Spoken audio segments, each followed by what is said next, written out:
પેઢીને કોઈ માહિતી જોતી હોય તો મિનિટ્સ થાય છે, મિનિટોમાં એ નવી માહિતી મેળવી શકે છે. એટલે પણ વિચારધારા, વર્તન, કાર્ય કરવાની પદ્ધતિ, કાર્યક્ષમતા બધામાં બહુ જ મોટો તફાવત આવી જાય.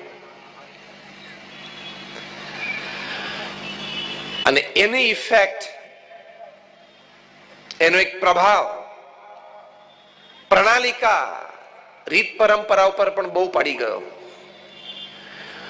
જૂની પેઢી પરંપરા અને રીત પ્રણાલિકા ને આધીન રહીને જીવન જીવી ગઈ અને જીવી રહી છે. નવી પેઢી છે એને રીત રિવાજ અને પરંપરા સામે ઘણા બધા પ્રશ્નો છે, તર્ક છે અને અસંતોષ પણ છે.